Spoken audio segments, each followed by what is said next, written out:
800 millions de personnes, tel était le nombre des habitants de l'Afrique, excusez du peu, ceci en 1500. Convenons ensemble que pour avoir une population aussi nombreuse, il a fallu que nos ancêtres aient résolu les problèmes de santé, ce qui signifie une médecine performante, une industrie pharmaceutique au point, donc une mise sur pied d'un système éducatif et des universités d'un très haut niveau de compétences. Convenons ensemble que pour avoir une population aussi nombreuse, il faudrait avoir développé des connaissances en architecture, en urbanisme, pour pouvoir loger ces personnes. 800 millions de personnes supposent une agriculture performante, donc une maîtrise des sciences, des techniques agricoles. 800 millions de personnes supposent avoir construit des infrastructures, des routes, des ponts et des moyens de transport sur terre et sur mer. 800 millions de personnes supposent des villes, des villages, des pays ou des royaumes de 500, 1 million ou 2 millions de personnes. 800 millions de personnes supposent avoir un cadre juridique, des institutions politiques, économiques et sociales équitables, harmonieuses, sans quoi la guerre serait permanente. Ce jour, nous allons revenir sur les institutions africaines qui ont permis l'apparition d'une population aussi nombreuse et l'émergence de l'empire égyptien, nubien, éthiopien, du Ghana, du Mali, du Congo, du Monomotapa et du Zimbabwe. Pourquoi devons-nous revenir sur ces institutions? Non point pour s'y complaire, mais pour éviter que le changement des constitutions africaines ne finisse dans le sang, pour empêcher les longévités stériles au pouvoir, pour rénover le sens de la justice, de l'harmonie et de l'équité dans les affaires et la gestion publique. Condition sine qua non pour préparer les conditions psychologiques de la Renaissance africaine. Personne ne se moque de l'Europe ou qui se ressource à la Grèce ou à la Rome antique. Personne ne se moque de la Chine avec Lao Tse, de l'Inde avec les Maharajas et ainsi de suite. Pourquoi est-ce que nous, Africains, aurions-nous honte de retourner à notre histoire antique, pour pouvoir repartir de l'avant? La thématique du jour porte sur la nature des institutions juridiques des États et des empires africains de l'Antiquité égyptienne à nos jours. Ceci nous permettra de comprendre les limites et notre absurdité à envisager la Renaissance africaine en dehors de notre propre matrice culturelle. Pire, de suivre un modèle institutionnel, celui de l'Occident, dont l'enjeu est de nous mettre en esclavage et de nous y garder. Chers téléspectateurs, permettez-moi de ce fait-là d'introduire les panélistes du jour. Nous sommes de retour sur le plateau et je vais immédiatement vers Yaoundé pour vous introduire notre premier panéliste en la personne du professeur Sinjoun. Bienvenue, professeur.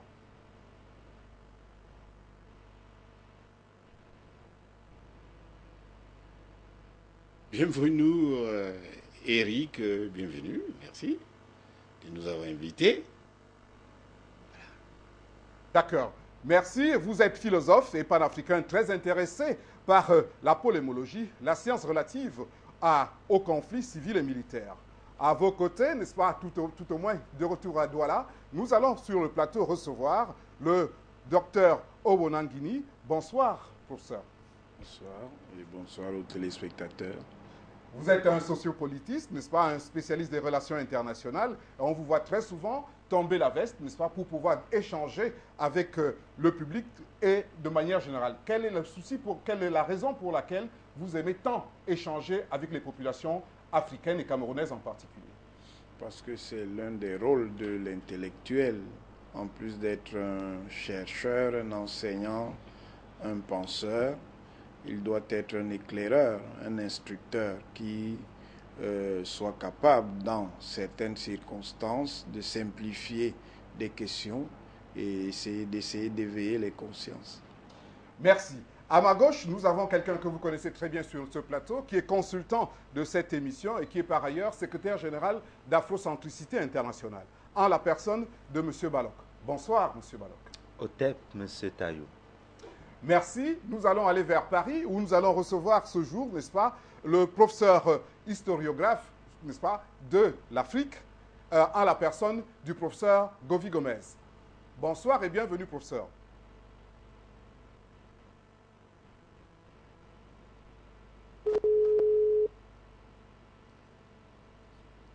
Oui, nous avons quelques soucis techniques avec Paris. Nous allons revenir tout à l'heure pour échanger avec le professeur, qui est le professeur Govy Gomez, qui est historiographe, égyptologue, n'est-ce pas, qui travaille beaucoup sur les questions de la Renaissance africaine. Chers téléspectateurs, nous ne pouvons commencer cette émission sans vous annoncer les thématiques des prochaines émissions.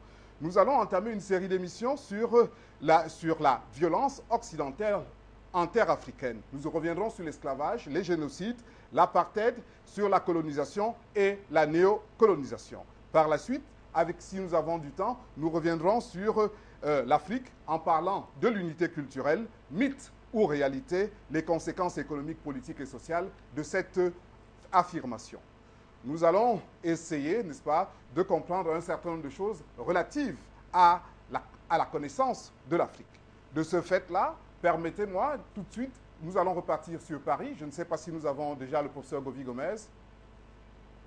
Professeur Govy Gomez, bonsoir.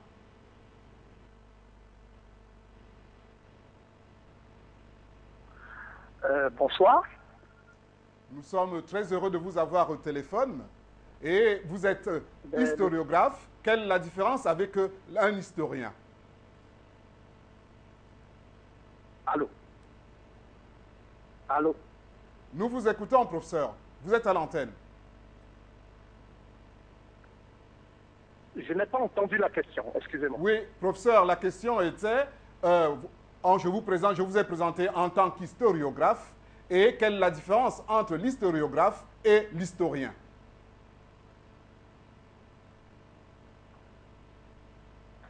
Comme vous le savez, l'historiographie, c'est tout simplement le discours que les historiens d'une époque donnée ont sur les faits historiques tels qu'ils ont été relatés par la tradition. Ainsi, quand on parle d'historiographie française, il s'agit précisément de l'appréciation que les historiens français ont des humanités gréco-latines, par exemple, de la tradition de la Renaissance, des textes du Moyen-Âge, les chansons de Geste, par exemple, la chanson de Roland, et aussi des textes qui caractérisent les temps modernes et l'époque contemporaine. Donc c'est une sorte de rétrospective qui permet d'évaluer de façon critique l'apport de ce qu'il est convenu d'appeler la mémoire collective d'un peuple donné. Nous vous aurons tout au long de cette émission. Nous espérons vous avoir et que nous n'aurons pas de problème technique. Vous allez intervenir de manière régulière pendant toute l'émission. Ce jour, n'est-ce pas, en compagnie de notre panéliste, nous allons revenir d'abord en première partie sur les fondements philosophiques de la rationalité de l'État en Afrique, n'est-ce pas? Nous parlerons des fondements de l'État de droit et du droit en Afrique. Bien entendu, il y aura à un moment, nous allons aborder en troisième partie, n'est-ce pas, ce qui est relatif aux crises de l'État en Afrique. En quatrième partie, nous allons parler de la question qui nous sera posée, c'est comment sortir du chaos. Ceci dit, pour entrer dans le vif du sujet, nous repartons vers Yaoundé où nous allons poser la question suivante au professeur Sinjoun. Professeur, les institutions étatiques naissent toutes, n'est-ce pas, ou sont construites sur la vision du monde et la finalité de la vie que se font les peuples. Quelle est la source africaine, n'est-ce pas, quelle est la lecture africaine de la vie vis-à-vis des semblables, n'est-ce pas, et vis-à-vis de la nature? En clair, n'est-ce pas, pour faire simple, quelle est la philosophie sociale des Africains?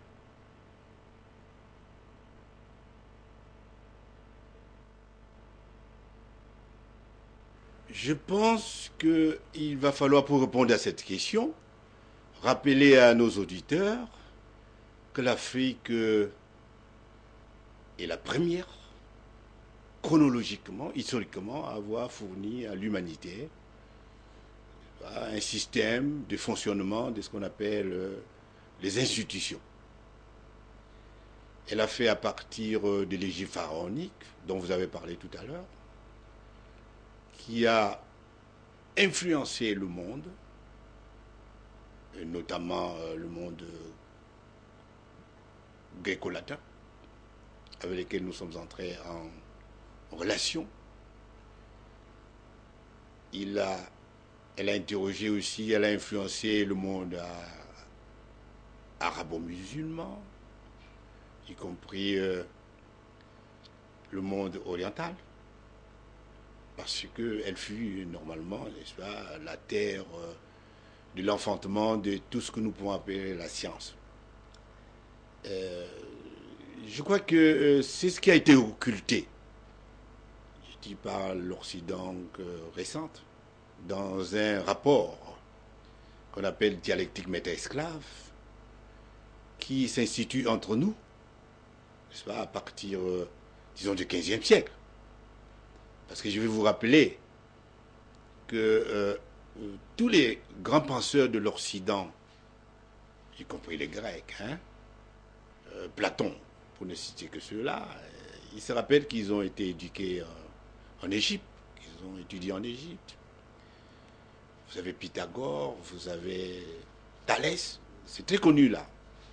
Mais à partir d'un certain moment de notre histoire, dans le cadre de ce qu'on appelle la dialectique maître-esclave, eh bien, on a entrepris, notamment Hegel, à occulter cette histoire-là.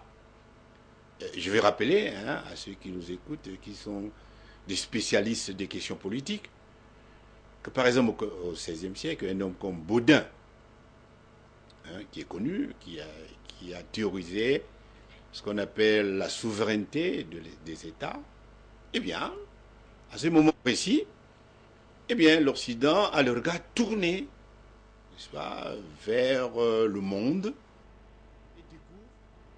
Professeur, il me semble que vous ne m'avez pas bien écouté ma question. Ma question était, quelle est la lecture, n'est-ce pas, quelle est la lecture africaine de la vie, et vis-à-vis que l'Africain avait vis-à-vis de ses semblables et vis-à-vis de son environnement. En clair, quelle est la philosophie sociale, j'allais dire, de l'Africain de manière générale. Ceci nous permettra de comprendre les institutions et la nature des institutions en Afrique.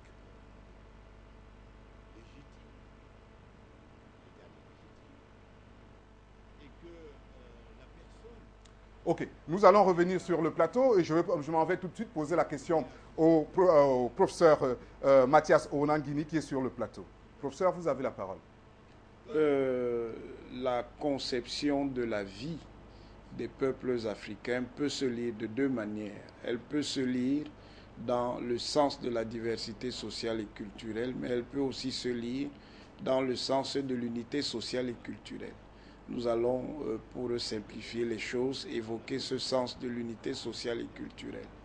Pour les Africains, la vie est une vie en harmonie avec l'univers, en harmonie avec le cosmos.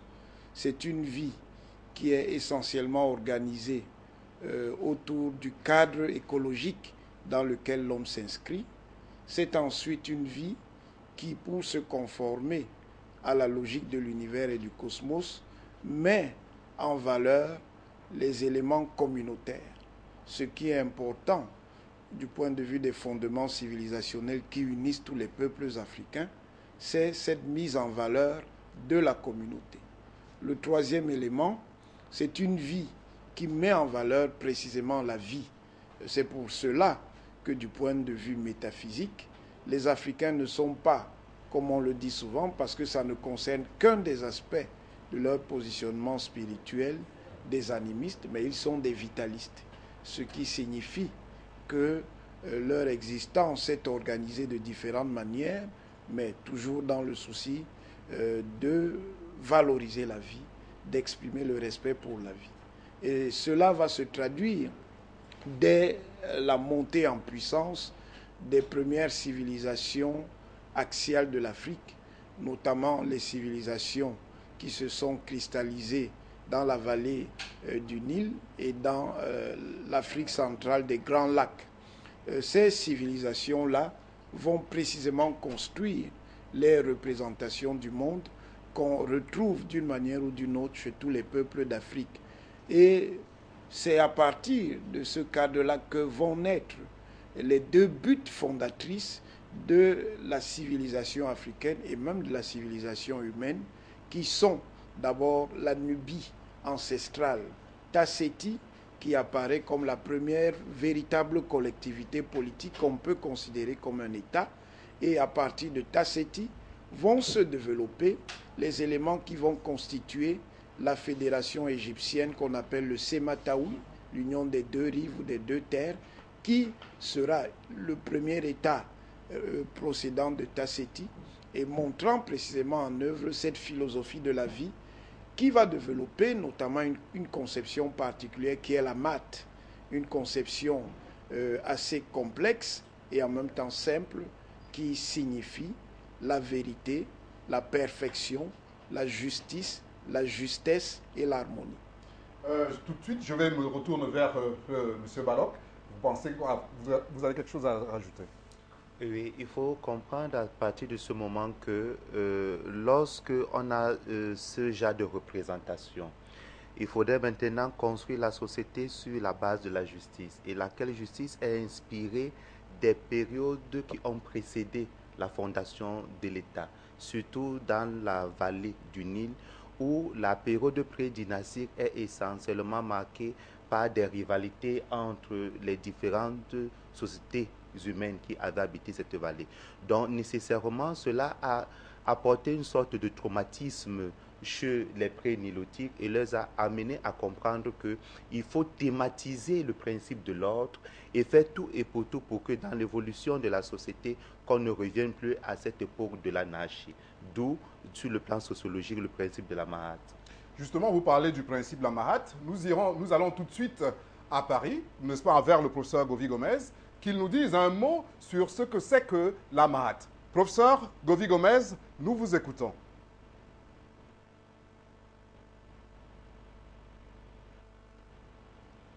Professeur Govy Gomez, nous sommes parvenus à la définition, nous sommes parvenus à un moment où nous devons définir ce que c'est que la Mahat. Il vous revient de nous dire ce que c'est que la Mahat et quel est son lien avec la philosophie sociale des Africains.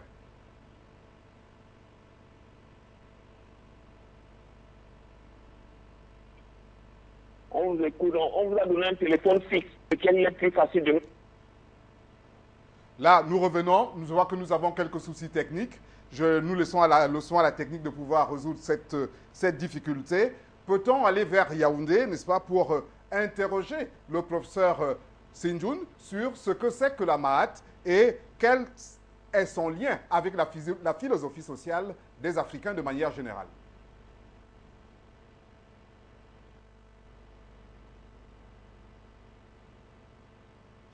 Quoique Yaoundé, est-ce que vous nous entendez, professeur? Une des figures d'une séquence extrêmement importante. Si Mahat intervient dans le cadre de notre représentation du monde, c'est à la faveur d'un traumatisme, comme l'a évoqué tout à l'heure Ola.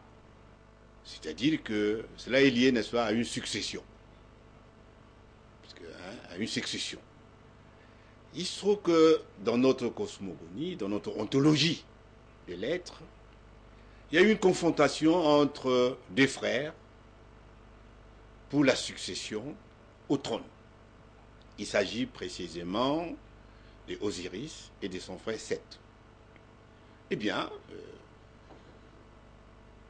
Osiris a été décidé comme successeur au trône, comme fondateur, premier fondateur. Son frère Seth, mécontent que le pouvoir ne lui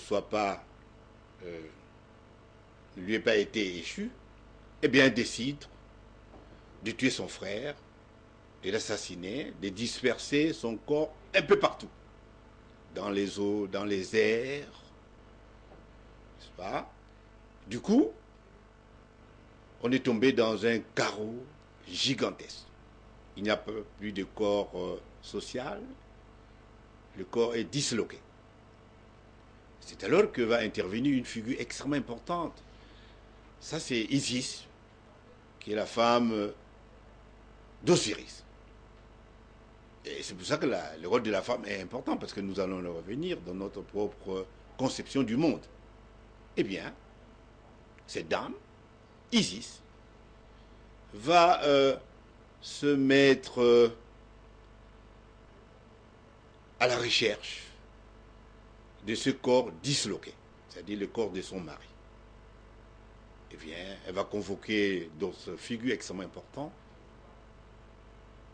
Maat dont vous parlez, Dieu de la vérité, Dieu de l'ordre, Dieu de la justice. C'est très important ça. Il va convoquer d'autres dieux qui sont importants dans cette histoire qui s'appelle Thoth. C'est le dieu de l'écriture, Dieu de la communication, Dieu de voyage donc. Et puis il va, ces éléments de cette séquence ontologique va se mettre en mouvement pour retrouver les éléments épars, dispersés, soit dans la nature, dans les eaux, dans les airs, soit ces différents éléments. Eh bien, ils vont le retrouver. Mais il va falloir refonder soit le nouveau corps politique. On va donc juger, soit mettre en jugement celle qui a violé la loi, les lois divines de la Constitution, soit d'un corps stable. Eh bien, ils vont retrouver ces corps, les éléments de ces corps, et notre légende nous indique que lorsque Isis a fait ce voyage, le conseil, parce qu'il y a un conseil dans nos traditions qui juge le roi, qui juge tous les crimes que puissent commettre à la fois, n'est-ce pas, ceux qui sont investis du pouvoir. On va juger Seth, le condamner, et lui dire que, n'est-ce pas, qu'il va devenir, rétablir, n'est-ce pas, Osiris sur le trône, mais entre-temps, n'est-ce pas, il y a eu un enfant qui est advenu, qui s'appelle Horus. Horus est une espèce de dieu de la guerre. C'est lui qui va succéder donc, il va succéder plus tard à son père. Donc vous voyez que ce qu'on appelle le désordre, on a jugé Seth, mais on ne l'a pas tué. Hein. C'est pour ça qu'il y a toujours le risque de désordre. Oui, professeur, nous vous demandons, s'il vous plaît, d'être assez concis dans le développement de votre argumentaire, sinon nous ne pourrons pas véritablement vous interroger plus d'une fois. Or, l'enjeu pour nous, c'est que vous puissiez nous expliquer un certain nombre de choses, mais nous prions de le faire, d'être très concis dans votre développement. Je reviens tout de suite sur le plateau parce qu'effectivement, après avoir parlé de la Mahat, n'est-ce pas, d'avoir vu quelle était dans sa vocation, n'est-ce pas, qui est de créer l'harmonie, la justice dans la société, il est question de voir maintenant comment est-ce que la Mahat se déploie, n'est-ce pas, pour faire les institutions, notamment l'État. De ce point de vue-là, je vais demander au professeur Oonangini de nous faire le lien entre la Mahat, l'État, n'est-ce pas, et de nous expliquer ce que c'est que l'État. La Mahat comme conception, on a dit que c'était une conception totale qui concernait aussi bien l'univers physique que l'univers social. Et dans l'univers social et politique, elle correspond effectivement à ce que nous appelons la loi fondamentale, la Constitution. Cela veut dire que le pharaon, en tant que chef de la communauté politique et sociale que constituait l'État-empire égyptien, devait être le gardien de la Mahat.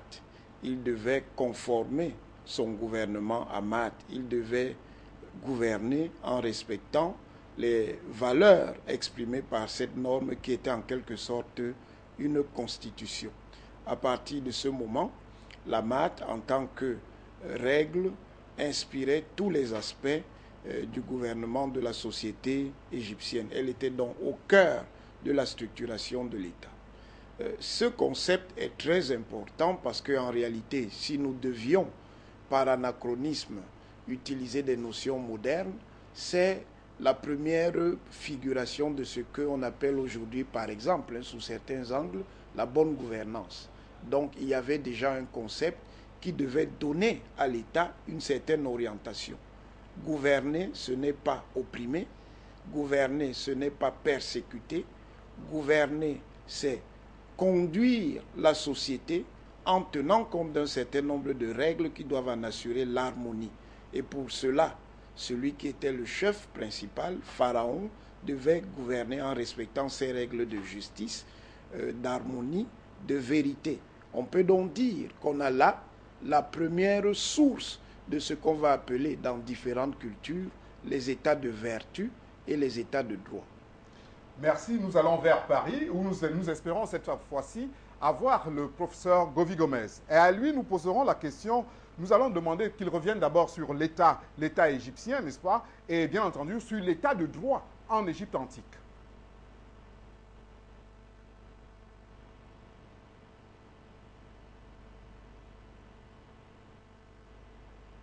Il est certain que la naissance de l'État procède, si vous voulez, d'un phénomène de maturation qui prend ancrage dans la préhistoire de la vallée du Nil.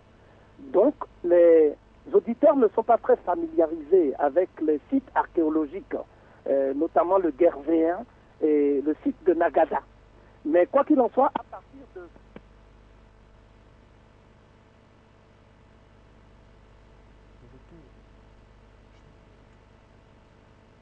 Ok, nous avons encore quelques soucis avec Paris. Nous espérons que la technique, n'est-ce pas, pourra retrouver le professeur Govy Gomez.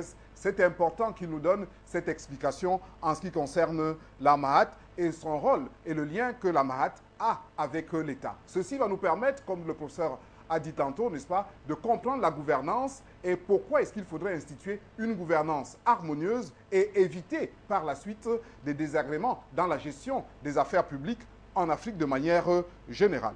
Ça, professeur, je reviens vers vous, n'est-ce pas? Quel est le lien entre la Mahat et la parole? Parlez-nous des différentes institutions par la suite, n'est-ce pas? Les différentes institutions qui avaient notamment les typologies et la distribution du pouvoir en Afrique. Et ça, c'est une question particulièrement complexe que d'évoquer la distribution du pouvoir en Afrique. Et peut-être pour la simplifier, je vais encore prendre Kemet comme un exemple. Parce qu'en réalité, l'architecture du pouvoir à Kemet, c'est-à-dire l'Égypte ancienne, négro-africaine, était en quelque sorte la synthèse de différentes institutions historiques. À l'intérieur de l'État-empire qu'était l'Égypte ancienne Kemet, il y avait des institutions de valeur clanique. Et ces institutions de valeur clanique ont été incorporées dans l'ensemble que formait la grande fédération impériale.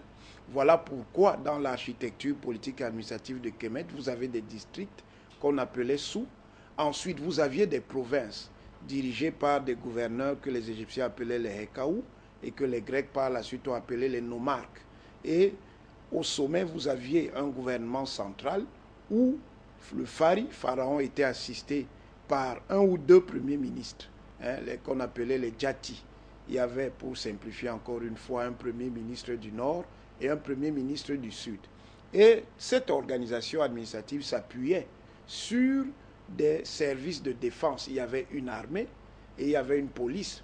À certains moments, ces polices-là, on l'appelait les Mésailles, a été très très importante pour assurer l'ordre social.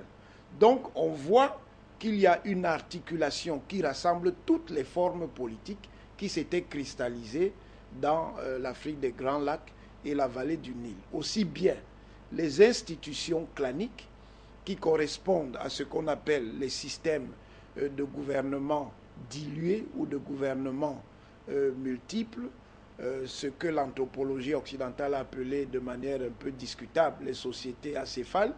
Il y avait des chefs, et ce sont ces chefs-là qui, dans le cadre de l'organisation, vont devenir les gouverneurs. Il y avait un empereur qui était le pharaon. Nous repartons vers Paris. Nous espérons cette fois-ci que le professeur Govy Gomez nous entend. Professeur Govy Gomez, nous vous demandons de réagir en ce qui concerne la Mahat et bien entendu les institutions africaines. Oui, mais moi je vous parlais du processus de formation de l'État, donc en Égypte ancienne, parce qu'il y a des choses qu'il convient de préciser. Donc je dis que ce processus s'est articulé autour de la civilisation de Nagada. Nagada, nous avons 3 sites qui étaient impliqués dans la création du processus de l'unification de la Haute et de la Basse Égypte. Il s'agit de Meken, donc Hierakonpolis des Grecs, d'Abydos, de Noubet et de Tunis. Donc, comme vous le savez, les égyptologues omettent souvent de dire qu'en 3760 avant notre ère, une dynastie dénommée la dynastie des Shemshurhor c'est-à-dire les suivants d'Horus, qui était manifestement une dynastie soudanaise, a donc conquis le pouvoir sur les différents sites pré-dynastiques qui existaient à l'époque. Hein. Donc les chefferies qui étaient dirigées par des gens comme Terra Necker. Donc vous trouverez cette iconographie de ce personnage éminent, ce dignitaire, dans les ouvrages de Cheikh Anta Diop. Et bien vous verrez que ces rois ont d'abord commencé à mettre au pas les différents noms. Donc quand vous regardez la carte de l'Égypte ancienne, vous avez donc le premier nom qui est au sud, qui porte le nom de la Nubie, qui est Tafeti, et le dernier nom qui se trouve sous la latitude de Nocratis dans le delta. Une fois que le delta a été arraché, hein, comme terre ferme habitable à la mer Méditerranée. Donc il y a eu 6 pharaons. Le premier s'appelait Horus de Sérec, donc l'Horus du palais. Le deuxième s'appelait Horus Nihor, c'est-à-dire celui qui appartient à Horus. Le troisième s'appelait Horus Huthor, la demeure d'Horus. Le quatrième s'appelait Iriro, celui qui agit par la parole. Et l'Horus Ka, qui est le taureau. Et enfin l'Horus Scorpion, dont vous avez la palette, où vous voyez le roi Scorpion en train de creuser un canal. Donc ce que je veux dire, c'est qu'il y a eu un mouvement articulé autour d'un rituel qu'on appelle le rituel du Sematawi, c'est-à-dire la réunion des deux terres, et précisément la Nubie et Taméri, c'est-à-dire Tasseti et Taméri, n'est-ce pas? C'est pas la haute et la basse Égypte, c'est la Nubie et l'Égypte qui ont été réunifiés sous une seule et unique couronne, qui était la couronne blanche, qu'on appelle Heket. Cette couronne, qui est celle du sud, comme vous le savez en égyptien ancien, le sud, ça se dit Sout. Donc, le nom du pharaon, c'était Nessout, ce qui veut dire celui qui vient du sud. Hein? L'homme qui vient du sud, le roi qui vient du sud.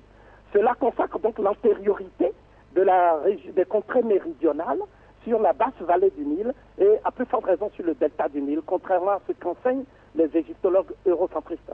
Quoi qu'il en soit, ce processus qui a été amorcé à partir de 3760 va s'achever plusieurs siècles après, sous un pharaon que vous connaissez mieux, qui est le pharaon Narmer.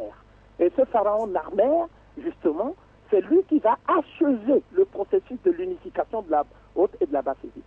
Il ressort donc de ce que je dis que c'est à la suite d'une conquête qui a été parfois douloureuse, violente, et où il y avait deux tendances qui s'affrontaient. Une première tendance qu'on appelle les Semaïou, c'est-à-dire les unionistes, qui étaient donc sous la bannière des Shenfuhor et plus tard du pharaon Narmer, et une deuxième tendance qui était composée par les princes de Wawat, de Setout, d'Irtet, qui eux ne voulaient pas d'une unification politique, et à plus forte raison d'une unification autour d'un clergé unique, avec une langue unique qui se trouve être la langue égyptienne pharaonique, n'est-ce pas? Et c'est ainsi que ce conflit a été finalement le révélateur de ce qu'on peut appeler les balbutiements de la période proto-historique qui fut extrêmement douloureuse. Quoi qu'il en soit, sous la période timide, le pharaon Narmer va mettre en place un certain nombre d'institutions. Et c'est là où, précisément, l'État qui a préexisté à la royauté, n'est-ce pas? Il ne faut jamais perdre de vue que l'État apparaît lorsqu'il y a déjà un modèle de confédération. L'État pharaonique était une confédération. Ce n'était pas un État centralisé, un empire absolutiste, avec un souverain, comment dirais-je, de droit divin. Le pharaon, c'était le médiateur, celui qui apporte la marque, celui qui met le peuple en harmonie avec lui-même, en harmonie avec les forces cosmiques et en harmonie avec les autres peuples étrangers qu'on appelait les 9 arcs. Donc l'État pharaonique, qui fut donc le prototype de l'État nubien en fait.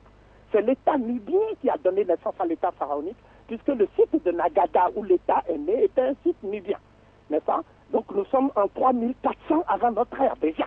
Hein? Donc c'est à ce moment-là que le pharaon, qu'on appelle le fameux pharaon que Bruce Williams a exhumé sur le site de Costule en Nubie, ce pharaon va maintenant mettre en place tous les éléments de la royauté. Nous avons donc sous nos yeux ce qu'on appelle les corps constitués de la nation. Nous avons d'abord une administration qui est sous la direction de ce qu'il est convenu d'appeler les scribes. Donc les scribes étaient dans le sillage de deux divinités. Séchat, une divinité féminine, qui elle-même a transmis les médounétaires, c'est-à-dire l'écriture hiéroglyphique, et les mathématiques, un certain nombre de savoirs abstraits à Djerouti, le dieu Thoth, qui est précisément le démiurge de Kénénou, c'est-à-dire d'Hermopolis. Donc, ce que je veux dire par là, c'est qu'il n'y avait pas seulement l'aspect intellectuel, puisque l'Égypte pharaonique était un modèle de civilisation basé sur l'intellect. On disait, tu aimeras la science mieux que ta mère. Hein? Là, il s'agit des textes que nous trouvons notamment dans les maximes de Djed Koufu Yufang. Vous voyez, ce sont donc des textes très connus dans l'Égypte ancienne. C'est-à-dire que tout Égyptien aspirait à faire de son fils un scribe. Hein? Ok, nous allons revenir vers vous, professeur Govy Gomez. Nous souhaitons, comme nous avons dit au professeur Sinjoun, nous souhaitons que vous soyez le plus court, n'est-ce pas, de façon à ce que nous puissions vous relancer dans le développement. Parce que vous dites qu'il y a un certain nombre de choses dont nous aurions voulu que vous élargissiez afin que nos téléspectateurs comprennent mieux l'enjeu des institutions égyptiennes pour que celles-ci puissent éclairer l'Afrique d'aujourd'hui. Professeur Oona, je reviens vers vous, n'est-ce pas? Tantôt, le professeur Gomez a parlé de l'architecture administrative de l'État égyptien. Qui est-ce qui décidait, qui est-ce qui prenait les lois? Y avait-il un conseil, n'est-ce pas? Y avait-il une assemblée? Ou y avait-il simplement des pairs? Ou simplement le pharaon tout seul qui décidait du fonctionnement de l'État égyptien? Non, Pharaon ne décidait pas tout seul du fonctionnement de l'État égyptien. Bien sûr, en tant que chef, il était la source de la loi. Il émettait des lois, décrets, mais sur la base d'une concertation avec une espèce d'institution qui n'a pas d'équivalent aujourd'hui, qui était à la fois une forme de gouvernement, un parlement et une cour suprême. Cette institution-là, on l'appelait le Ket. Et cette institution a en réalité la forme essentielle qui est demeurée dans l'histoire africaine. Aussi diverses que soient les sociétés africaines et quelle que soit leur structuration, elles ont en fait au cœur de leur organisation des conseils. Le gouvernement africain est fondamentalement un gouvernement conciliaire. Et donc, il y avait une administration, ça, le professeur Govy Gomez l'a dit, je l'avais déjà indiqué, et cette administration-là fonctionnait sous l'autorité d'un premier ministre ou de deux premiers ministres, parce que souvent, l'Égypte avait besoin d'avoir, comme on l'a indiqué, étant une confédération, deux premiers ministres. Il y avait un certain nombre de ministres, des ministres de la Défense, un ministre des Finances en quelque sorte qui était chargé du trésor royal. Il y avait donc un certain nombre de ministres, un responsable des greniers qui était en fait le ministre de l'Agriculture. Donc il y avait la structuration d'un gouvernement. Et à côté de cette administration centrale, il y avait des administrations régionales et locales. On a évoqué tout à l'heure les noms, mais les noms, c'est le nom grec.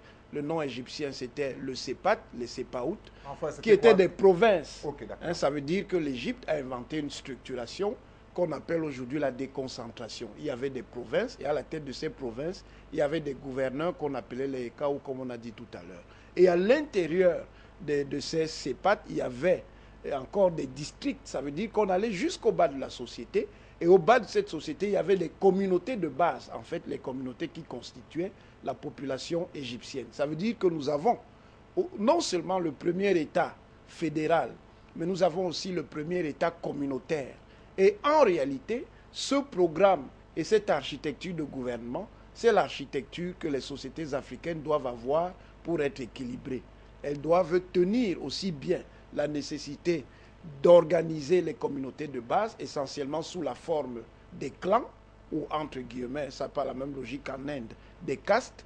Elles doivent avoir également des régulations au niveau provincial et une régulation d'un État universel. Voilà un peu comment, pour le dire rapidement, l'Égypte était organisée. Et on peut ajouter qu'à côté de ce système, il y avait des gouverneurs pour les territoires associés en quelque sorte à l'Égypte. Et l'Égypte avait souvent dans ces territoires, en plus de son dispositif administratif, un dispositif militaire, parce qu'il était d'un besoin stratégique de contrôler certains de ces territoires associés. D'accord. Nous allons revenir à vous. M. Balok qui voulait dire quelque chose. Oui, l'image qu'on a souvent véhiculée à travers les ouvrages de vulgarisation, c'est l'image d'une Égypte où le pharaon avait un pouvoir absolu. Il faut savoir que ça ne pourrait pas être possible parce que déjà dans l'Ancien Empire, nous avons 3 cas où le pharaon a eu à prendre un décret et que ce décret-là ne respectait pas la Constitution. Et dans ce cas, le Nchati pouvait l'amener à abroger, le Premier ministre pouvait l'amener à abroger son propre décret. Donc, qu'est-ce qu'il fait? Il intente un procès au pharaon dans un tribunal qu'on appelle le Sirou. Et s'il gagne ce procès, le pharaon va abroger son propre décret. Il faut savoir que c'est 2 logiques différentes du pouvoir. Chez nous, celui qui est à la tête de l'institution politique est là pour servir le peuple. C'est le cas, par exemple, regardez la structuration des chefferies dans l'Ouest Cameroun. Lorsqu'il y a une succession, personne ne vient se lever pour dire « je vais être chef ». Chacun fuit la chefferie parce que être chef, c'est être au service du peuple. Alors que dans la logique occidentale, c'est tout le monde qui est prêt à porter sa candidature pour devenir président de la République. Parce que dans leur logique, lorsque tu es chef, ce sont les autres qui doivent vous servir. Donc 2 logiques diamétralement opposées du pouvoir. Ce qu'on peut ajouter en continuité, c'est ce qui était au cœur de ces institutions qui sont les Seroutis, c'était en fait les magistrats. C'est eux qui aidaient Pharaon à faire la justice. D'accord. Et effectivement, là, vous avez parlé déjà de l'État. On voit comment l'État commence à se positionner. On voit le pharaon. On voit qu'autour de lui, il y a une administration qui l'aide à gérer et qu'il n'a pas un pouvoir souverain. Et alors, essayons d'aller plus loin parce que en restant sur l'Égypte, on risque de penser que l'Égypte a été le seul modèle, n'est-ce pas, où on avait un État de droit. Or, en Afrique, il y a eu d'autres espaces où il y a eu des États et des États qui étaient des États de droit, notamment le Mali. Et ceci va nous permettre de parler de la charte, n'est-ce pas, du Mandé, qui était déjà en soi la première déclaration des droits humains. Vous savez, dans l'histoire de l'humanité, dans sa diversité, on peut retrouver dans des cultures différentes des inspirations communes. Donc, selon les civilisations, vous trouvez toujours... Je vous demanderai, s'il vous plaît, si vous permettez, on va repartir vers Paris et on va revenir vers vous, parce que le professeur Gomez n'a pas assez parlé. Professeur, n'est-ce pas, nous sommes là, nous avons avancé dans le débat, j'espère que vous nous suivez à partir de la France. Nous voulons avancer dans le débat et parler cette fois-ci de l'Empire du Mali, notamment de la charte du Mandé, qui était déjà la première, qui était déjà une déclaration universelle des droits de l'homme qui a de 5 siècles précédé la déclaration de la France.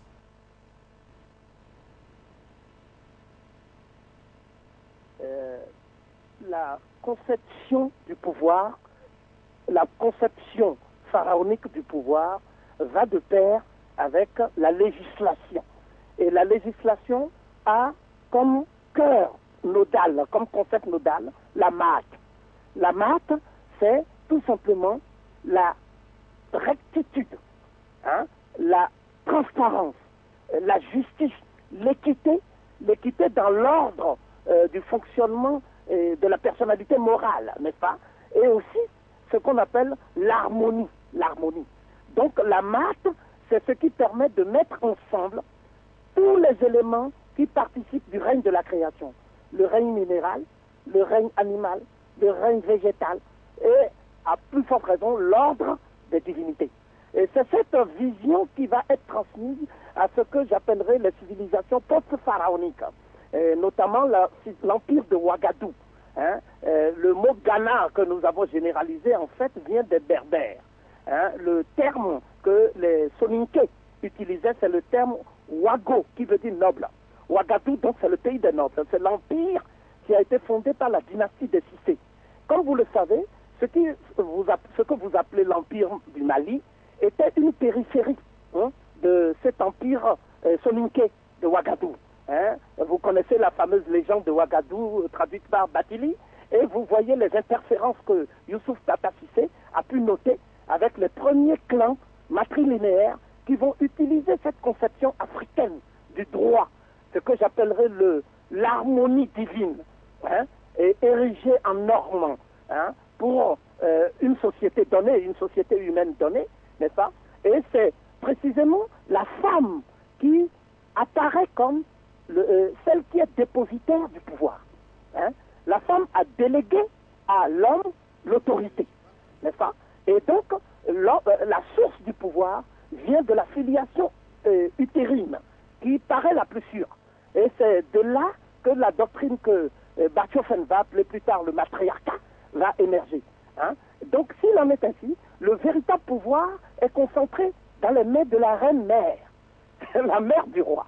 Et la mère du roi va déléguer ce pouvoir à son fils en vertu d'un certain nombre de prérogatives qu'il m'est impossible d'énumérer ici, compte tenu des impératifs de temps. Mais ce qu'il faut retenir en tout état de cause, c'est qu'il y aura deux types de gouvernements qui vont fonctionner en parallèle.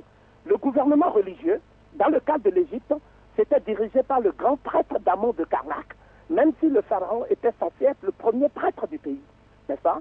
Et le pharaon n'était pas un chef d'État. Le pharaon était le garant de la maths dans l'univers, n'est-ce pas? Donc, ensuite, il y a le gouvernement civil qui était dirigé en Égypte par celui qu'on appelait le Djati, hein, et que nous allons populariser par le terme mésopotamien vizir, qui est inapproprié. C'était un premier ministre qui était en même temps le chef de l'ordre et de la justice de la maths. Vous voyez? Donc, c'est ce modèle que les empires soudanais vont reproduire, et c'est dans ce cadre que vous pouvez comprendre ce qu'on appelle la charte du Mandé, hein, qui est donc une sorte de déclaration des droits de la personne humaine avant la lettre, n'est-ce pas? Autant ce concept-là, cette charte-là, si vous la détachez des fameuses constitutions de l'Égypte ancienne, vous n'allez pas en comprendre le contenu comme les spécialistes du Mali même le reconnaissent. Hein. Donc, comme vous le savez, il y a des constitutions, hein, qui sont nées en Égypte et nulle part ailleurs. La constitution de Bokoris, par exemple, a été le modèle pour la constitution de Clisthène à Athènes. Donc, celui qui a élaboré cette théorie, c'est un égyptologue qui était en même temps un juriste, qui s'appelait Eugène Révillou, dans un ouvrage qui est devenu rare, intitulé de l'origine égyptienne du droit civil romain. Vous voyez?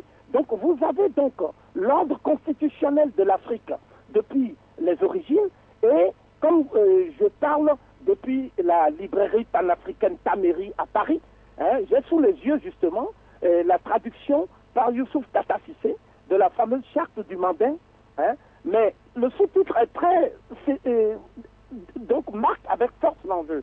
Vous voyez, on parle du serment des chasseurs à l'abolition de l'esclavage. L'esclavage dont on parle, ce n'est pas un esclavage africain précolonial. Ce n'est pas le servage domestique africain. C'est l'esclavage arabe. Vous voyez? Et cet esclavage arabe sera combattu.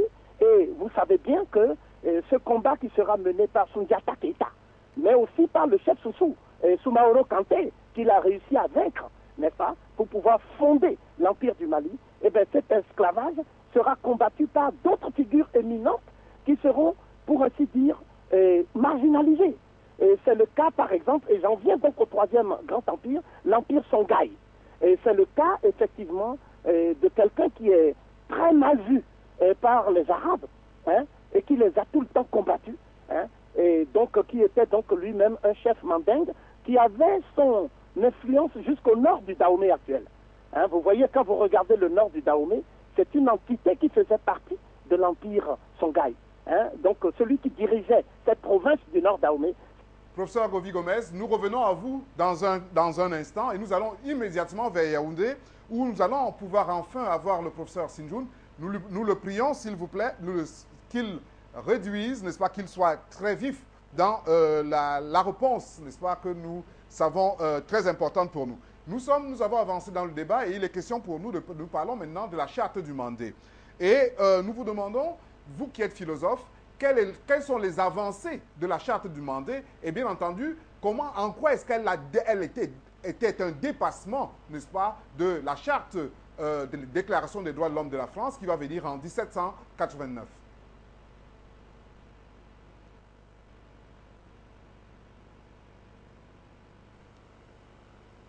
Le Mandé est contemporaine d'une autre charte dont on parle beaucoup, ah bien, Magna Carta. On est au XIIe, XIIIe siècle, mais on n'en parle pas. Mais ça veut dire qu'il vient codifier le type de relation qu'il doit y avoir entre les hommes. Il va partir de l'idée de cette égalité fondatrice héritée de l'Égypte ancienne. On vous a parlé, n'est-ce pas, de Maat. Maat, c'est le dieu de la justice. Et quand il n'y a pas la justice, il y a le désordre. Je vous ai dit que tous les corps politiques sont toujours guettés par le désordre, tant le principe de Maat n'est pas appliqué, n'est pas accepté.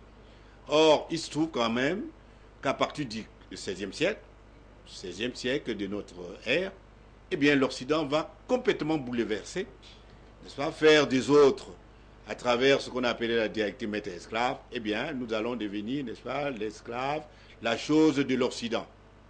L'Occident va élaborer une doctrine, à partir de Descartes, qui consiste à dire que l'homme doit être maître et possesseur de la nature, de l'autre homme. Ça veut dire quoi? Que non seulement il bouleverse l'ordre qu'on a transmis depuis l'Antiquité, égypto-nubien, qui a transmis, n'est-ce pas, cette idée de l'égalité des hommes devant la loi, devant Maat. Eh bien, l'Occident va bouleverser ça et nous allons nous retrouver dans un désordre que nous connaissons jusqu'à aujourd'hui. Ok, je reviens dans le studio où je vais demander au professeur Owenam de bien vouloir nous parler cette fois-ci des particularités culturelles. On voit bien que ce soit en Égypte ou que ce soit au Mali, l'Afrique a toujours eu des tribus, n'est-ce pas, et beaucoup d'ethnies. Comment avons-nous pu gérer ces situations-là et comment peut-on appliquer cette méthode-là aux conflits que nous avons aujourd'hui en Afrique de manière générale? Je crois, nous avons suivi ce que le professeur Kovi Gomez a dit tout à l'heure en évoquant la période pré-dynastique où il y avait effectivement des luttes de pouvoir et des guerres d'hégémonie. Cela a confronté Kemet avec la question du désordre né de la discorde entre les communautés. Il a donc fallu concevoir un cadre permettant d'unifier les communautés. Et pour pouvoir unifier les communautés, ça c'est une vérité essentielle. Ce n'est possible que si vous avez une orientation en termes de justice et de concorde. Et on a bien indiqué tous, depuis le départ, que c'est Maat qui a permis de le faire. Il y a également eu une construction qui montre que dès le premier empire qui était parti effectivement de Tasseti, comme on l'a dit, les Africains ont unifié les sociétés en tenant toujours compte de la réalité clanique et ce qu'on a appelé la réalité tribale, même si le terme tribu tel qu'il est utilisé est un terme à connotation péjorative.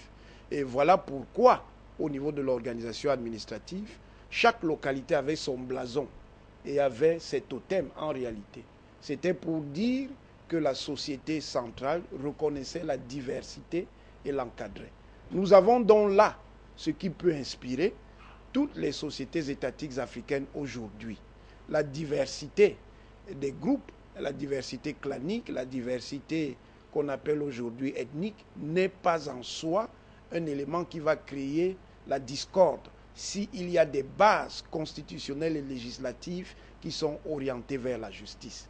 Il faut donc imprégner nos constitutions de cet esprit de justice et d'harmonie pour avoir donc une organisation qui est communautarienne, c'est-à-dire une organisation qui prend en compte les communautés et qui les intègre dans le grand ensemble. Dernier élément très rapidement, Mbok Basson a justement indiqué que l'organisation politique africaine procédait par le principe de l'autosimilarité. Il a utilisé une comparaison avec la géométrie des fractales pour montrer qu'à chaque niveau, c'était le même principe qui se répétait, mais à une échelle différente. C'est comme cela que nous devons organiser les sociétés africaines, même actuelles, parce que ce modèle répond plus à notre contexte historique et culturel qu'un modèle monopolistique qui serait le modèle de la souveraineté de l'État territorial tel que défini au XVIIe siècle en Europe occidentale. Justement, on voit bien que ce modèle en marche, n'est-ce pas? Quelle est la philosophie sociale qui a permis aux Africains, de manière générale et depuis des millénaires, d'éviter d'arriver au génocide, comme nous avons vu dernièrement au Rwanda, comme en Centrafrique? Quelle était la philosophie sociale qui permettait de maintenir ces peuples-là dans l'harmonie et la concorde? La philosophie sociale peut résumer en une phrase l'unité dans la diversité. Autrement dit, le professeur Onanguignou vous a montré comment est-ce que les différents clans vont évoluer et s'associer à d'autres pour constituer des tribus, mais chaque clan garde sa spécificité et n'est pas aliéné dans cette construction territoriale nouvelle. Et au niveau de la tribu, il y a toujours l'emblème de la tribu. Et c'est comme ça qu'on va monter jusqu'au niveau des noms. Et la particularité ici, quand le professeur Kofi-Gourmet parle de confédération, parce que le phara est celui-là qui est censé maintenir l'équilibre entre tous les noms. C'est ça sa véritable fonction. Maintenant, comment est-ce que cela peut être possible? Cela n'est possible que lorsque le pharaon est le fils de tous les totems qui sont en Égypte. Autrement dit, lorsque vous êtes à Thèbes, il est le fils d'Amon. Lorsque vous êtes à Héliopolis, il est le fils de Ra. Lorsque vous êtes, par exemple, à Memphis, il est le fils de Ta. Cela empêche, dans chaque tribu, de considérer le pharaon comme un étranger. Cela veut dire un individu originaire d'une région et issu d'une famille. Ainsi, se rebeller contre le pharaon, c'est se rebeller contre le fils du Dieu que nous vénérons dans notre espace territorial. C'est comme ça que le pouvoir du pharaon va donc être accepté de tout le monde et personne ne peut le contester. Et vous voyez, vous avez parlé de la déclaration du Mandé, et dans la déclaration du Mandé, on dit par exemple que nous allons reconnaître qu'à partir d'aujourd'hui, le roi doit sortir de la famille de Keïta. Et personne tout au long de l'histoire du Mali ne sera gêné que le roi sorte de la famille de Keïta. Autrement dit, vous êtes en train de légitimer, n'est-ce pas, la longévité au pouvoir de ce point de vue-là. Non, pas légitimer la longévité au pouvoir, mais vous montrer que le pouvoir chez nous marche avec une certaine initiation, avec certaines pratiques religieuses. Or, dans notre façon de voir les choses, il y a toujours des familles qui détiennent un certain nombre de secrets. Donc, c'est dans ces familles que le pouvoir doit descendre. Tentez une autre organisation, mais si vous ne tenez pas compte de cette réalité, vous risquez d'aboutir à une sorte d'impasse. Oui, par rapport à ce que M. Balog dit, et de manière complémentaire, c'est en fait le partage du pouvoir. C'est une forme de séparation du pouvoir. Si dans le Mali, dans l'Empire du Mali, on ne craint pas que le pouvoir dynastique soit incarné par les Keïta, c'est parce qu'il y a un dispositif de séparation de pouvoir qui fait entrer les autres clans dans l'organisation du pouvoir, notamment dans la répartition des postes de ministres et de gouverneurs. C'est ça donc qui permet que le système puisse tenir. Là, effectivement, nous avons vu qu'il y a une répartition du pouvoir, comme vous venez de le dire, et une répartition du pouvoir qui nous évitait des génocides. Nous irons à Paris, mais en passant par Yaoundé. Le professeur Sinjoun, nous avons vu le partage entre les hommes, mais il y avait aussi un partage, et M. Gomez l'a rappelé tantôt, n'est-ce pas? Il y avait que c'était les femmes, en fait, qui étaient détentrices du pouvoir. De ce point de vue, quelle est la place de la femme dans l'organisation sociale du pouvoir au Cameroun, et notamment dans les familles, dans les sociétés bamileke? Comment se passe, quel est le rôle de la MAFO dans l'organisation des villages à l'ouest du Cameroun?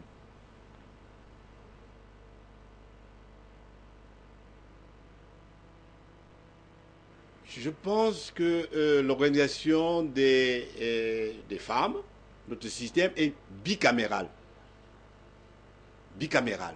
Cheikh Anta Diop le démontre très bien et ça vient d'Égypte. Je vous ai indiqué tout à l'heure que Isis, elle est fondatrice. C'est-à-dire le rôle de la femme est capital dans les sociétés africaines et là depuis l'Égypte. L'Assemblée bicamérale, ça veut dire quoi? Un système politique bicaméral. Ça veut dire que les femmes ont leur assemblée, les hommes ont leur assemblée. Ils se réunissent en congrès pour prendre les grandes décisions. Ça peut concerner, la grande décision concerne par exemple la guerre, la famine, n'est-ce pas, la fécondation. Mais il s'est trouvé, et Cheikh Anta Diop produit ça dans son livre qui s'appelle Le Fondement, n'est-ce pas, économique et social d'un État fédéral de l'Afrique noire.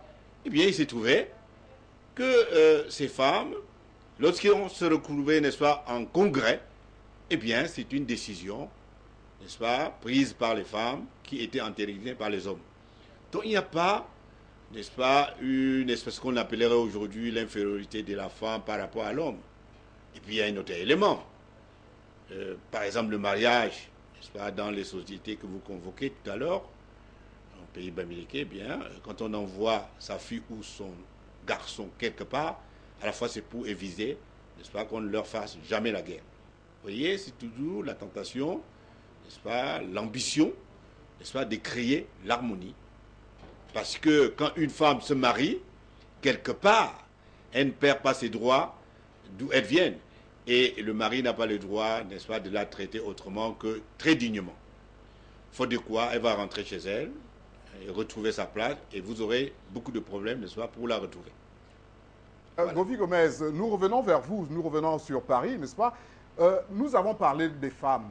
Est-ce que vous pouvez nous parler des Candace, n'est-ce pas, dans l'organisation sociale des pays dans le nord de l'Afrique?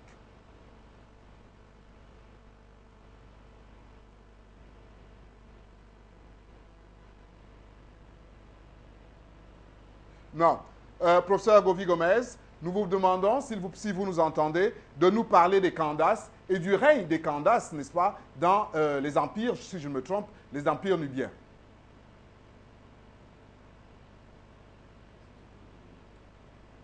Dans toute la Méditerranée septentrionale et dans la Méditerranée orientale, il n'a existé une dynastie de reines composée uniquement de femmes.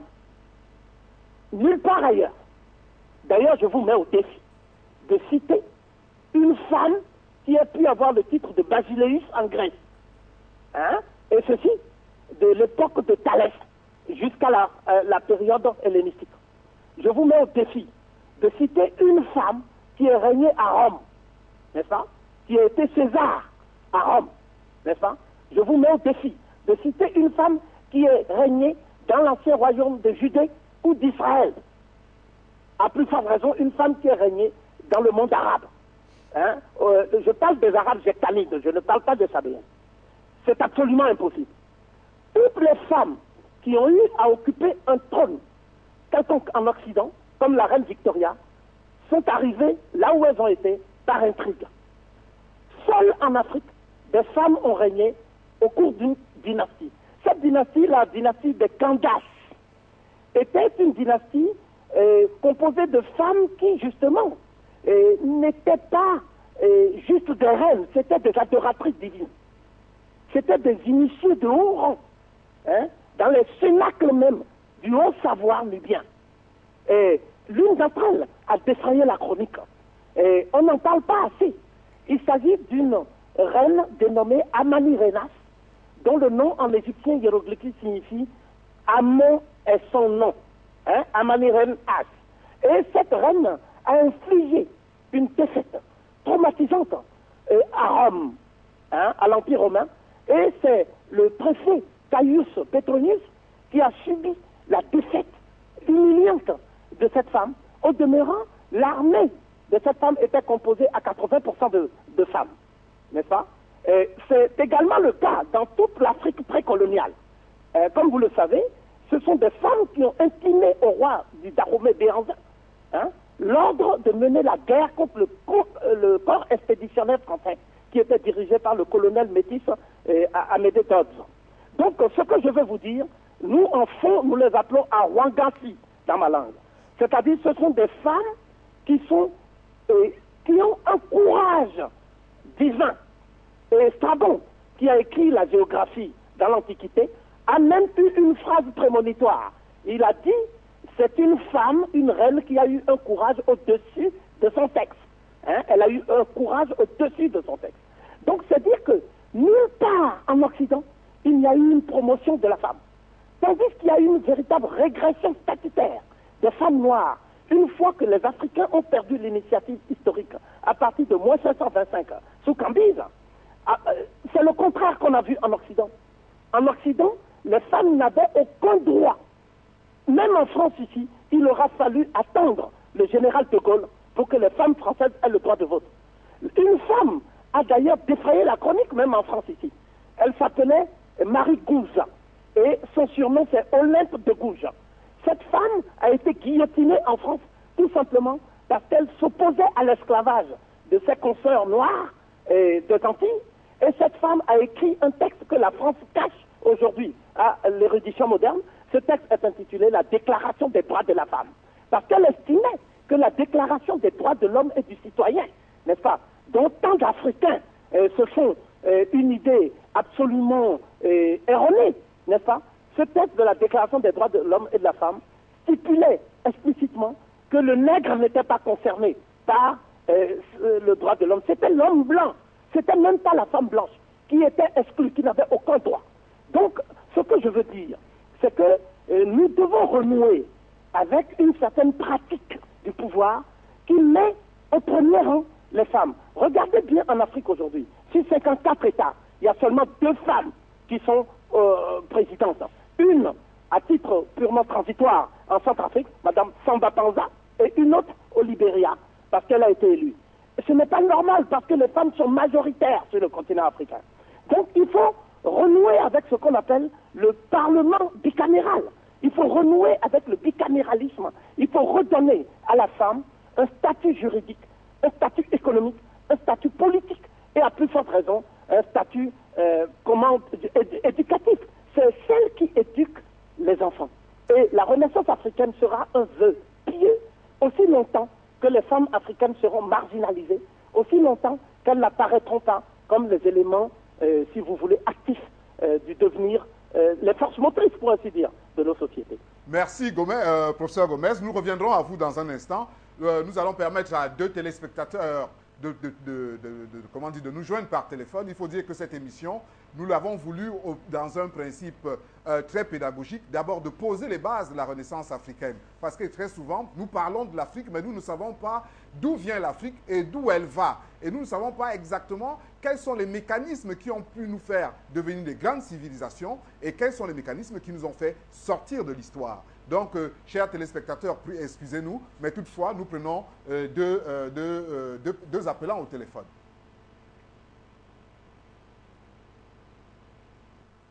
Nous vous écoutons. Alors, c'est le pasteur Soir. Bonsoir, pasteur. Pasteur, nous vous écoutons. Bonsoir. Bonsoir. Bonsoir, Taillou. Que Dieu bénisse encore ce soir. Je vais intervenir par rapport au sujet précisément. Je vais intervenir sur le cas du Mali. Je veux dire qu'en janvier 1235, la bataille qu'on appelait Kirina, qui s'est soldée par la victoire des troupes de la coalition menée par Soudiata Keïta. La première décision prise par le fondateur de l'Empire Mandingue fut de mettre la famille de Soumaré Kanté sous sa protection. Puisqu'il s'agit de l'institution, voici déjà en 1235 comment le Mali était déjà développé et comment le Mali déjà prenait au sérieux les institutions. Et Soudiata Keïta qui fait la guerre avec son adversaire, lorsqu'il a battu ce homme, il a protégé sa famille. Aujourd'hui, qu'est-ce que nous faisons? Nous parlons aujourd'hui de l'État moderne. Nous parlons aujourd'hui de l'État, on touche sur l'Occident. Mais qu'est-ce que nous faisons par rapport aux les institutions africaines et dans nos États modernes? Il y a un problème. Donc, lorsqu'on se réfère également du cas de Mali, depuis le temps des Mandingues, nous voyons que déjà les choses étaient déjà bien difficiles. Mais aujourd'hui, on n'arrive pas également à organiser et à suivre vraiment comment ces choses étaient. Ce qui veut dire il y a encore problème. Il faudrait que nous nous référions à l'histoire. C'est vrai, tout à l'heure vous avez parlé de l'Égypte, mais je ne peux pas tout développer parce qu'on n'a pas assez de temps lorsqu'on appelle. Donc, Taillou, c'est ce que je voulais dire, que le Seigneur bénisse. Merci. Merci, pasteur, de nous avoir appelés. Nous gardons l'antenne au téléphone. Nous écoutons le prochain panéliste.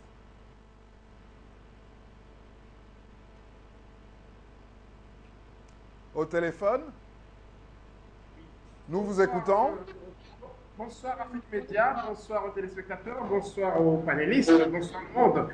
Ma question s'adresse notamment aux panélistes, y compris monsieur le professeur Gomez qui est à Paris. Compte tenu du fait que l'Afrique comporte près de 1000 langues distinctes et que nous sommes presque perdus actuellement, essentiellement à cause du fait que nous nous exprimons dans la langue des autres, la langue du colon. Alors, je me dis que puisqu'il y a eu auparavant, à l'époque des Égyptiens anciens, possibilité de parler le pharaon, des choses comme ça, alors est-ce qu'il est possible de retrouver, de restaurer la possibilité de parler l'Égypte ancien pour tous les Africains en créant dans chaque pays des centres culturels kamiques, par exemple, au sein desquels on va distiller la culture ancienne, la culture des Africains anciens, de sorte que nous qui sommes maintenant conscients de la falsification permanente de l'histoire, de notre histoire, et que si certains experts désirent restaurer la vérité, puissent la faire en cette langue-là, qui serait donc le pharaon ancien, je ne sais pas, de sorte que tous les Africains puissent s'enquérir de la vérité. Voilà un petit peu en gros. Alors je voudrais savoir, pour être très clair, est-ce qu'il y a possibilité de retrouver une théorie de la langue pharaonique avec l'alphabet, le dictionnaire, etc. Voilà, je vous remercie. Donc, vous avez vu que sur le plateau, tout le monde veut effectivement répondre à vos questions. Je commencerai par M. Balok. Après, nous irons sur Yaoundé et nous allons laisser la question, la dernière intervention sur ce sujet, n'est-ce pas, au professeur Govi Gomez.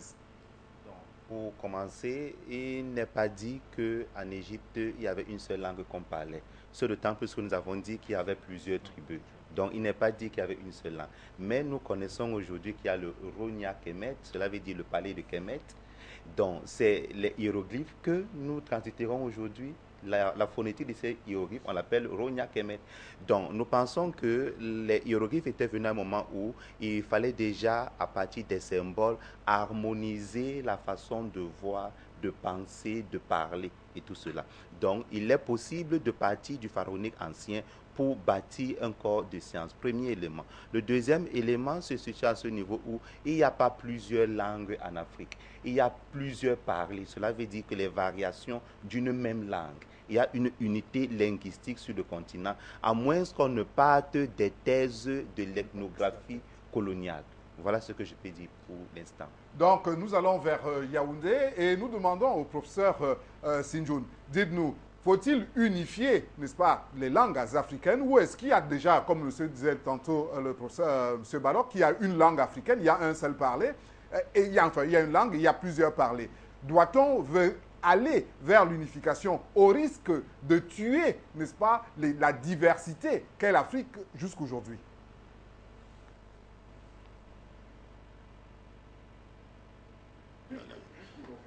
Non. Cheikh Anta Diop avec Obenga ont tranché. Ils ont montré la parenté génétique des langues pharaoniques et les langues africaines d'aujourd'hui. Donc, c'est une question éminemment politique. Je vous dis une chose. En ce qui concerne le Cameroun, la constitution de 1996, 18 janvier, a inscrit, n'est-ce pas, dans la Constitution, n'est-ce pas, nos langues nationales. Il vous suffit à vous, et nos linguistes ont travaillé énormément, beaucoup, n'est-ce pas, sur nos langues. Je pense à Jean Tabi, je pense à Tadia Dieu, je pense à Essono. Et bien, vous pouvez demander à l'école maternelle de votre canton ou de votre département, vous pouvez exiger que votre enfant soit éduqué dans, n'est-ce pas, votre langue maternelle. Je dis pour ce qui est du Cameroun, c'est nous qui avons mené ce combat, n'est-ce pas, nous en tant que diopistes, et le législateur camerounais a inscrit nos langues nationales dans la loi fondamentale du pays. Donc, il vous suffit d'exiger, où que vous soyez, n'est-ce pas, que votre enfant soit éduqué dans une des langues de son choix. Un enfant, par exemple, pour passer un certificat, doit pouvoir chanter l'hymne national de notre pays dans sa langue maternelle. Donc, je pense que c'est une question éminemment politique aujourd'hui, et c'est une question de la volonté des citoyens, puisqu'il est admis, n'est-ce pas, que nos langues ont désormais, n'est-ce pas, une valeur constitutionnelle, pour ce qui est du Cameroun, et un peu partout de toute façon. Donc la langue, je vais rappeler aux autres qu'au XVIIe siècle, hein, n'est-ce pas, la langue française n'était pas parlée, il a fallu la bataille énorme. N'est-ce pas, on parlait du latin et du grec. Il aura fallu, par exemple, des grandes batailles pour que, par exemple, un homme comme Descartes publie sa thèse, n'est-ce pas, discours de la méthode, on est en 1636. Merci, professeur Sinjoun. Nous allons tout de suite vers Paris, n'est-ce pas? Nous allons poser exactement la même question, la question du téléspectateur, en y rajoutant quelque peu, n'est-ce pas? Pensez-vous effectivement qu'on doit avoir une langue unique en Afrique pour la Renaissance africaine? Est-ce que, même question qu'au professeur, est-ce que ceci ne va pas diluer la diversité dont nous sommes tant fiers en Afrique de manière générale?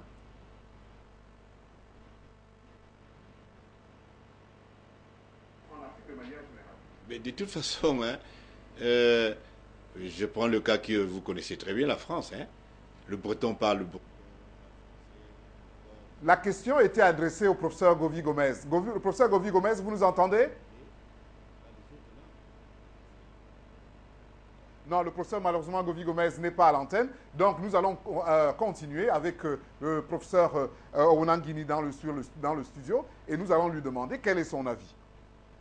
Mon avis est qu'en réalité, il n'y a pas nécessairement un conflit absolu entre le fait d'avoir une langue panafricaine, d'avoir des langues locales, d'avoir des langues régionales et d'avoir des langues nationales. Mais comment allons-nous articuler tout ceci? Parce on peut l'articuler. C'est un problème de politique linguistique. Hein? Vous savez que les enfants ont l'esprit plastique. Ils peuvent apprendre plusieurs langues quand ils sont tout jeunes.